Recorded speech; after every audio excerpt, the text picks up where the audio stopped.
Mga basketball scouts ng Japan B-League nandito para panoorin yung mga laban ng UAAP at NCAA at diretso na silang nakikipagnegosasyon sa mga players natin papunta nga dyan sa Japan B-League. At dalawang 7-footers na kasabayan ni Kai Sotto na na-hype, nangunguna ngayon dyan nga sa rookie ladder ng NBA. At Kai Sotto may pag-asa pa rin bang makapasok sa pangarap na NBA? Dito nga sa naging balita ng NBA mismo sa panulat ni Steve Atzberner, mga kabasketball, updated to ay nangunguna na ngayon etong mga rookies, mga 7-footers na si Victor Wembanyama at Chet Holmgren diyan nga sa rookie ladder. At sinasabi niya nga dito na totoo yung hype na nangyari dito nga kay Victor Wembanyama, no? At maging dito nga kay Chet Holmgren. So ano yung ibig ko sabihin, mga kabasketball? Hindi porke na hindi pa nakapasok si Kai diyan nga sa mga 7-footers na gaya niya ni Victor Wembanyama, si Chet Holmgren, wala na siyang pag-asa. Ang totoo nga, mga kabasketball, pwede niyo akong tutulan dito, si Kai Sotto pa rin ang may pinakamalaking tsansa na makapasok sa NBA. Bakit ko nasasabi yan, mga kabasketball?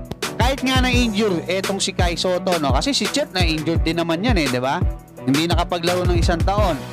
Kahit na-injured siya, doon nga sa Summer League nakita natin yan, di ba? Pero ang tanong dyan, kung si Kai Sotto ba hindi injured nung naglaro siya dyan sa Summer League at pinaglaro siya ng mahabang playing time, halimbawa 25 minutes per game gaya nung mga sa Orlando, no, yung main center nila doon na mas magaling pa siya, palagay nyo kaya ano naging senaryo? Kung yung kayang coach ng Orlando Magic katulad ni Jimmy Alapag na todo suporta, actually sa susunod na taon ng Sacramento Kings, no, Summer League, posible na si Coach Jimmy Alapag yung maging head coach ng Summer League team nila. Ganun po yan kasi mga assistant coach most likely ang mga ginagamit nila dyan. Kung binigyan ba si Kai Sotto ng hindi lang 73 seconds ni Chot Reyes doon sa laban sa Dominican Republic, ano kaya ang naging performance niya? Nakatulong kaya siya? Nanalo kaya tayo? Kasi nung ginamit siya sa China, nanalo tayo Naka-foul din siya ng dalawang foul kaagad doon. Pero pinagkatiwalaan siya. Ano ibig ko sabihin? Napaka-importante po kasi ng tiwala. Alam niyo ba na si AJ Edu, bago siya maglaro sa Gilas diyan sa FIBA World Cup, sa 12 minutes na paglalaro niya diyan sa Toledo, diyan sa USNCAA, 2.8 lang yung puntos niya. 3 lang yung rebounds niya, mga kabasketball. Nung 21 to 22, ang rebounds niya lang 0.5 nga lang 0.5 lang din yung puntos niya kasi ang iksi lang ng minuto niya. Ano ibig ko sabihin? 'Di ba? Hindi siya pinagkakatiwalaan Biruin mo 23 minutes, isa lang ang puntos mo per game. Ano ibig sabihin nun? Baka hindi nga siya tumitira Baka ang trabaho lang ni AJ Edu rebound.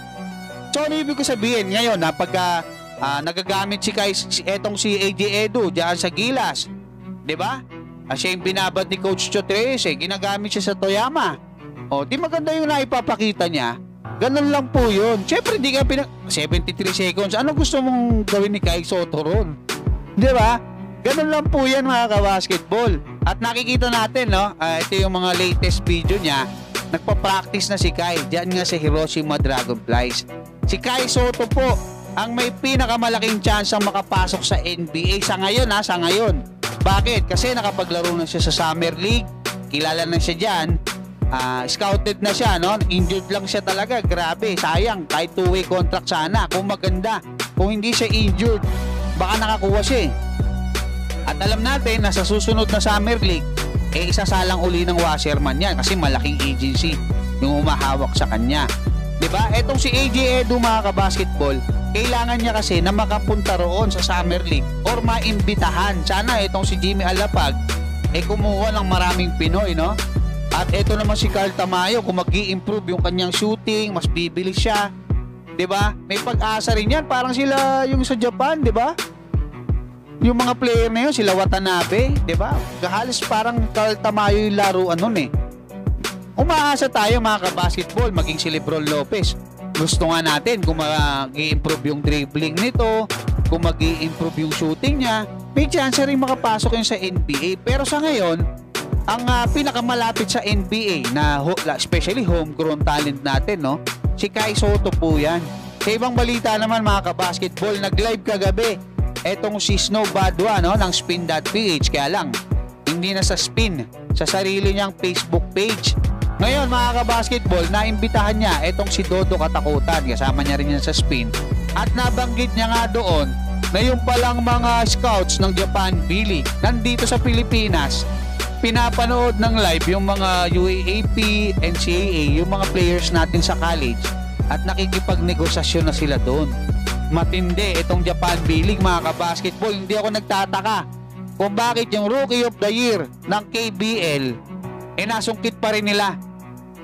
Bakit ganun sila kawiling magbayad mga kabasketball? Kung bakit si Carl Tamayo may offer yan sa Korea hindi niya tinanggap, pero sa Japan B-League tinanggap niya. Kaya hindi ako magtataka kung sa mga susunod na taon etong si Renz Abando nandiyan na rin sa Japan B-League.